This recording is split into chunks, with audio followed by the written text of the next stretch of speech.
Would you like to see football wherever you are in the world?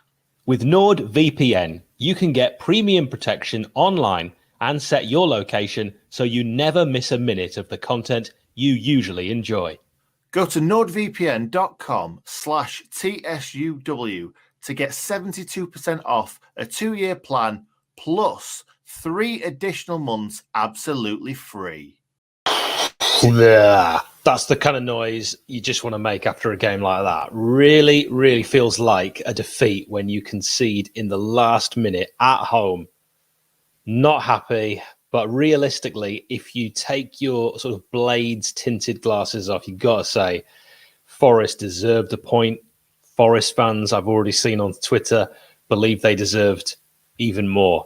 And you could argue that as well with a missed penalty. We'll get into it. It finished Sheffield United 1, Nottingham Forest 1. My name is Hal. This is the Sheff United Way. Thank you for joining me rather than Nick tonight for this one. And let me know in the comments how you feel and if you feel as gutted as I do after throwing away what would have been an incredible win against a playoff chasing rival. A good side. Steve Cooper's teams, they come out to attack.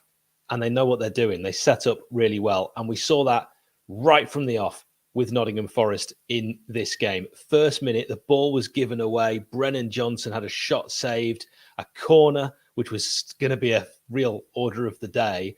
And then Keenan Davis with a free header. And I thought, here we go. This is an absolutely terrible start. Is this going to be the way that the game kind of plays out throughout? And in a way it was. It wasn't quite unrelenting Forest pressure, but it was certainly very, very strong Forest attacks. And they had quite a bit of the ball as well in that first half. Misplaced passes seemed to be the order of the first 15 minutes for Sheffield United. John Egan particularly guilty of that. It really was a strange start. It did look like there was some really leggy players out there for the Blades. After another Forest corner, Sanderberger shot on 15, and that was the highlight of the Blades' first half. It was a good break from Morgan Gibbs-White. Not the best pass, but I thought Sander did quite well. And Horvath, the goalkeeper for Forest, did even better. But that was pretty much as good, as I say, as it was going to get. Then on 22 minutes, Egan misplaced a pass. I was saying that quite a lot on the watch along that we did on this channel. Do join us for those if you ever can, if you're not going to the game. Misplaced a pass to Zinkernagel, had that shot saved by Wes. And then I thought, from the angle I saw it at, nearly an own goal, sort of straight after that save, as Ben Davies headed behind to deny Keenan Davis. Some suggestion of a penalty, but not for me. I think it was like some suggestion of pulling of the shirt. You could have also argued that Keenan Davis had his foot quite high. I personally don't like giving those. You know, we've seen goals disallowed for less. I think of Wolves in the Cup, for example. But as it was, headed behind for a corner by Ben Davies, which ended up resulting in nothing. But it was a sign of the fact that Forest just had to corner after corner after corner in this game. 31 minutes, Jed Spence, a really, really dangerous defender on loan from Middlesbrough. We'll be talking about them on Tuesday night. Spence was brought down by Reece Norrington-Davis. I personally didn't think Reece Norrington-Davis could get out of the way. I thought that was more a kind of coming together. And there was a bit of worry at the time. I thought, is that a yellow card? And I did see a yellow brandished, but I'm pretty sure it was for dissent for Jack Robinson. If I got any of that wrong, then let me know. But that's what I kind of made it out to be. And that is, in a way, it would turn out a good thing because Reece Norrington-Davis was going to get in trouble and get a yellow later on in the game. But it was given as a penalty, and you've got to say, well done, Wes. We can't keep calling him League One Wes for a number of reasons. I think the main one is Paolo Di Canio, the former Wednesday player, gave him that nickname, and it wasn't a nice one. So world-class Wes, could we maybe call him that? Brennan Johnson, son of David Johnson, who used to play for the Tricky Trees and for Sheffield United. Brennan Johnson tried to be a bit cute with his penalty, but straight down the middle and saved by Wes. There was that heart-stopping moment. It's like, has he dropped that in the back of the net? But thankfully not. And it was a decent save. But really, you don't do a penalty like that and try and be cute at 0-0. 3-0 up, fine. But, you know, it wasn't even a Panenka. It was just nothing, just sort of straight down the middle. If Wes had committed either side, probably would have looked like a genius move from Johnson. But as it was, he just looked stupid. Egan, I have to say, a kind of overall review of the first half, just didn't look himself. And Reece Norrington-Davies, pats on the back to him for carrying on through a knock. He was clearly playing through a pain barrier that I think he was playing with right throughout the first half, but he then took another knock just at the end. I think we saw him get hurt against Millwall, and then he carried on playing in that game. And yes, the yellow card was for kicking the ball away. Thank you, Connor, for Jack Robinson. As I suspected, do appreciate whenever you can steer me in the right direction here on the match reaction.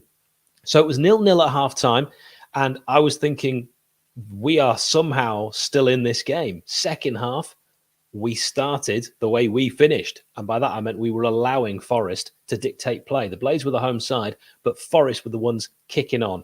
55 minutes, poor pass from Jack Robinson, really after being sold short again by John Egan. But Egan then, credit where credit's due, recovered before Brennan Johnson could get in. Johnson was a constant thorn in the side, seeing so much of the ball.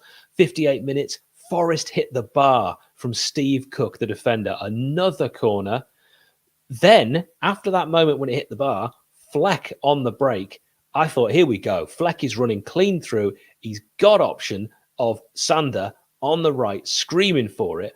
And Fleck held it, and he held it, and he held it too long. And Forest were able to get back, and Sander was left apoplectic with rage. Why didn't the pass come through to me? He would have been saying. Nothing resulted in that. Good football, though, on 61 as United won a corner, but ultimately Forest cleared and hit on the break again, only stopped deep into the United half. A kind of story of the match at that stage. I just thought this is just how it's all been summed up on that 61st minute. Then we saw the changes. I thought that we could have maybe seen changes a little earlier because they really did make a difference. Ben Osborne, the industrious Ben Osborne. I think Ben Osborne is not perhaps appreciated enough as the technical footballer that he is. I think he's an excellent footballer. I'm a big fan of Ben Osborne. He'd just come back from injury. Jebison came on as well. Delighted to see that. So we had Femi Siriki go off and Oliver Norwood go off. Let me know in the comments what you made of Femi Siriki's full league debut. I thought there was moments when he looked good. There's a good first touches. I also thought he struggled at times as well. And we looked like we didn't have a lot of balance when we brought Ben Osborne on and put him at right wing back. I'll be amazed if he's ever played there in his entire life. But we were playing a patched up side. This was a side that defence had never played together in a league game before. Never. And we were playing against a Forest side that are on a good run, good players. Steve Cooper's got them playing well. They're on the crest of a wave. And I thought the Blades did quite well given the circumstances. The only thing that's going to really beat Sheffield United if they don't get in the playoffs is the injuries. I think a lot of people would agree with that. But we saw that, and the changes instantly made a difference. 69 minutes, Sharp scored, and it was a header from a Morgan Gibbs-White cross after he cut inside, put a gorgeous ball in, Sharp headed back from whence it came. 13th goal of the season, and against his former club. He loved scoring against Nottingham Forest. He loved scoring against his former clubs. There was a little bit of the eyes from Billy Sharp when you saw it that looked like he might have been trying to head it back across to Ben Osborne, but only Billy will know. I think he probably knew exactly what he was doing. He did the right thing. Whenever a ball comes to you, you head it back from where it came, and you don't normally do too far wrong. But Forest held firm after that because then the Blades were really playing well. And I thought, is this the same side? But Forest held firm. Horvath in the Forest goal doing really well on 75 minutes, blocking Sharp and then Ben Davies as the Blades caused mayhem from a corner. But after 3 shots, it just wouldn't go in. Sharp got hit in the back, seemed like his lower back took a knock. McBurney came on. McBurney had an interesting few minutes after that. I felt he was really hard done by on a few occasions, but we'll get to that. 87th minute, foul on Reece Norrington-Davies. Sorry, foul by Reece Norrington-Davies on Jed Spence outside the area on the right-hand side. Reece Norrington-Davies picking up a yellow, his 4th of the season. We'll have to keep an eye on that. Spence just had his number, really, in this game. The free kick swung in. Wes collided with Ben Davies, got hurt, and just managed to put it behind for another Forest corner. It was just corners. The amount of corners that Forest had in this game, I stopped counting after 8. The Blades, though, actually broke from that, and this was the moment that the United should have made it 2-0. Game over. Thank you very much. Here we go. The Blades broke. Daniel Jebison, 2-on-1. Morgan Gibbs-White absolutely screaming for it, and I don't quite know what Daniel Jebison did. He had Morgan Gibbs-White maybe 10 yards away from him, and he played a ball maybe 20 yards in front. Wasn't a pass, wasn't a shot, wasn't a cross. It was absolutely nothing.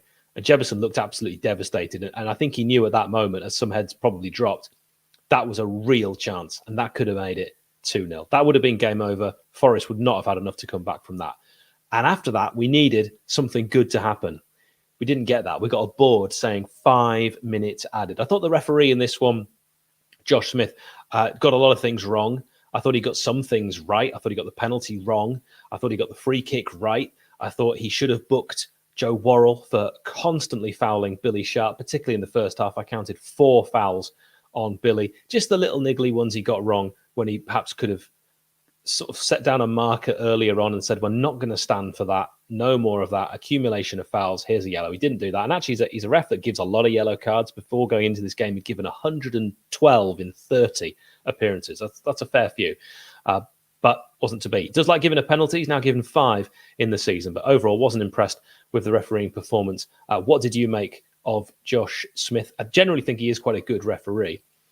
So we then saw, with those minutes added, that the Blades were going to try and waste time. Ollie McBurney at the corner flag had that ball at his foot, and I thought, right, here we go. Even if you just eat up 15 seconds, didn't eat up any time at all, gave away a free kick.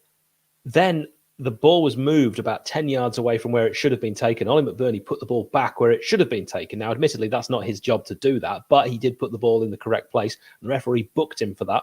I think he was a bit annoyed about that.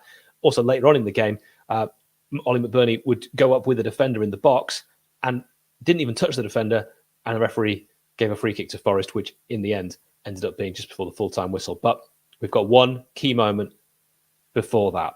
Jebbo from a Morgan Gibbs-White pass on the left-hand side. I thought, again, here we go. Daniel Jefferson with a chance to make it 2-0, and he shot at Horvath. I thought it was a decent effort on his left from Jebbo. Horvath with a good save. 95th minute. I don't quite know where the ref got 5 minutes from. Yes, there was a bit of gamesmanship, a little bit of time wasting from the Blades, perhaps taking a bit longer over throw-ins than we could have done, and maybe that's where all that time came from. But I thought 5 minutes seemed quite a lot, and in the end it ended up being 6 minutes. Ryan Yates, header from a Ghana corner, an out-swinging corner. It was a really good header. I can't attach any blame there, other than in terms of Wes. I mean, I'm not saying Wes could have done anything with that, other than maybe some of the marking. But it was a good header. And the Blades ended up with a 1-1 draw. And I found it really, really frustrating. I think Forest fans would say they should have won. They should have scored their penalty. I didn't think it was a penalty, though, so I would maybe counter with that. Over the piece, I thought they played well, Forest. Thought they dictated things. I thought we should have been playing like that, front foot football at home. Not quite sure when the last time was that the Blades on a night game at home dictated the first half. The last time we did it on a non-night game would have been that Swansea match, but I was disappointed to see the way Forest set up because they played pretty well. And I can see both sides of how both teams will be pretty miffed getting a point of that. And at the same time, I can see Forest fans being very happy that they scored right at the end. If we look at the team, Wes in goal, the saves he had to make, he made. The penalty save, I mean, brilliant. It's another penalty save for Wes. I thought his kicking was okay. He kept looking for Morgan Gibbs-White, particularly in the second half with his long-range kicks. I thought they were quite hard for Morgan Gibbs-White to do anything with. That's sometimes a problem when you've got just one up front. You know, there were times when balls were crossed into the box and there was just no one there. Morgan Gibbs-White isn't a striker, but when he has to get forward to support Sharp, I think sometimes that is difficult. Not necessarily am I saying we should always be playing 2 up front, but there was definitely a call in the way you saw the game was playing out that when we did get 2 up front, just thought we looked a lot more comfortable. Ben Davies playing for the very first time, I'm sure, as a right-sided centre-back. It was a bit of a George Baldock when he was playing on his wrong side. He did constantly keep trying to use his left, did some good challenges, was up against Keenan Davis for a lot of the game, and Keenan's a strong lad and sometimes got the better of him, but got some really crucial blocks in. Perhaps could have scored as well. John Egan, not his night. I've already mentioned the misplaced passing, particularly in the first half, but some good blocks in the second. So, you know, we kind of saw John Egan kind of play his way out of trouble for a little bit of that. Jack Robinson, Jack Robinson was Jack Robinson at times. He was really quite comfortable. At other times, he misplaced passes, but sort of every player was misplacing passes in this game. Femi Siriki, I thought he had a tough night. Some bad touches, some that just got away from him. There was once where he tried to cross the ball and just literally stubbed his foot in the ground and the ball just rolled out for a goal kick. That's just bad luck. You know, I think it'll come for him. He looks like he's a really exciting player, got a great first touch on his chest. Would like to see more of him, definitely, going forward. I'm sure he was quite nervous for his full debut. I know this would have been a big moment for him. I wish him nothing but the best in his future appearances. Hope we see a lot more of him. Reece Norrington-Davis, as I mentioned, playing through the pain barrier. You know, how can you review his game when he did give away so many key set pieces, free kick, penalty, whether you think it was or not? You know, at times he got bullied by Spence, and other times he really got in amongst it. Oliver Norwood, not his day either. You know, he got substituted and didn't think his passing was quite up to it. And some of his pings were fantastic. He actually tried to find Siriki a few times with the classic Norwood ping, but other times it just wasn't quite there. John Fleck, again, you know, similar. So many times I want Fleck to get that ball and turn and drive with it. That's something that John Fleck is really, really good at. Didn't see enough of that. Sander, so strong, isn't he?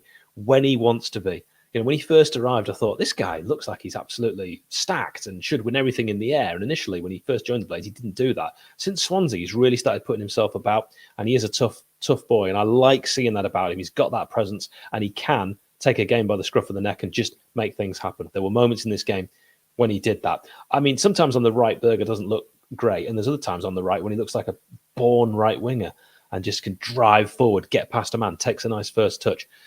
I like him as a player. I think he's absolutely fantastic, as is Morgan Gibbs-White. Not necessarily Morgan Gibbs-White's best game today, but he did the good things well. And the one good thing he really did was that cross for Billy Sharp. And Billy, captain, that was substituted and gave the captain's armband to Egan, scoring again, 13th goal of the season. You absolutely love to see it. There are rumours that Billy Sharp scores goals. I thought, though, special praise needs to be mentioned for one of the substitutes, Ben Osborne. You couldn't really say changed the game because it ended up as a draw, and it was a draw before he came on, but he looked really, really good. I was very, very impressed with him. Chris says, not sure if it's been said yet, but that goal is the fourth time we've conceded a goal after the 90th minute, which has cost us 7 points so far this season. Frustrating frailties. I could not agree with that more. I'm still annoyed about Preston North End. This is just going to be added to that list. In terms of subs as well, Daniel Jebison, we've already mentioned, had a really good shot against Horvath, but I will remember that chance when he had to play Morgan Gibbs-White in, and he had to play him in, and I think that could have been game over. So that was a real missed opportunity. I want to see a lot more of Jebbo, though. Really, really want to see a lot more of Jebbo. And Ollie McBurney, yeah, I've covered his brief cameo, and McBurney is a player that I think is always going to divide fans. Personally, I just want him to succeed. I want anyone in the red and white shirt to succeed, and that's all I ever want to see. So it finishes 1 apiece. I thought the Blades were at times in that second half good value for the lead, and at other times Forest clearly deserved to get a point out of that game. We'll just quickly go through some of your comments. Blade Runner has said Ben Osborne is like a terrier. He needs more match time. He absolutely does. Blade Runner, he's just come back from an injury. I was pleased to see him get some minutes. Alessandro, silly mistakes made all evening. So lucky to come away with a point, despite looking like we could have stolen all 3 at one point. Absolutely cannot afford to be poor next game and no less than all 3 points.